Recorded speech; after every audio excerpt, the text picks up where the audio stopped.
There are so many ways in which indie core has just fundamentally shaped the way that I think, from small to large.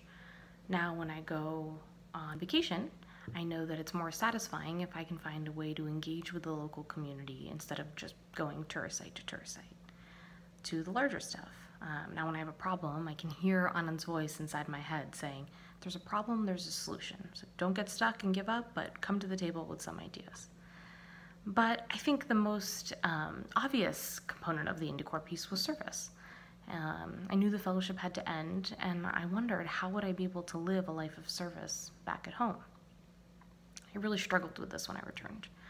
I went to law school, I tried out direct legal services, a variety of pro bono work, and nothing really felt right. I had a hard time finding work that I really wanted to do that felt meaningful. So, several years and jobs later, I found my home in politics and in government. And it felt, very reminiscent of indie core.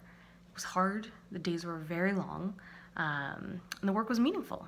Of course, there was also a certain amount of frustration and bureaucracy to contend with, but for the first time since indie core, I felt a sense of purpose, and I felt like doing my job was an honor. But the story I want to tell about how I've been able to live indie core values back at home is that I quit that job. In some ways, I think that was the most indie core move of all. So I worked for Democrats in the House of Representatives, and I had a baby in November of 2018, just as the Democrats retook control of the House, which meant that I returned from maternity leave to a much more intense and more impactful job. This was the dream. We could hold hearings, we could pass legislation, we could create change for a lot of people. But I also had a 4-month-old, and I was exhausted, and I wanted to be with my baby. My heart just wasn't in Congress anymore, and coming to terms with that reality was really hard and required confronting my fears over and over again. What if I couldn't find a job when I wanted to return to work? What if it was a big mistake to throw away the professional opportunity of being in the majority in Congress? What if I hated being at home with the baby? What if I was bad at it? What if he would be getting more from being at daycare? What if my colleagues and my peers judged me for leaning out? How would it feel to scale down our life and try to live more simply? Upon reflection, I realized that the lesson of indie core for me was service, yes, but even more fundamentally, it was learning how to face my fears.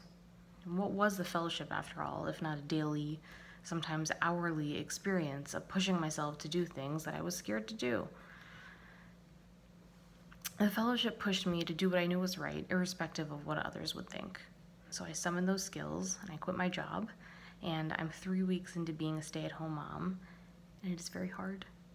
I'm outside my comfort zone, and I'm struggling to find my footing, but through that challenge, I feel like I'm growing, and that this is the challenge that I wanted to be taking on right now. And I'm grateful to indie core for giving me the courage to face my fears, and to enabling me to be thoughtful about what service can mean in all of its dimensions.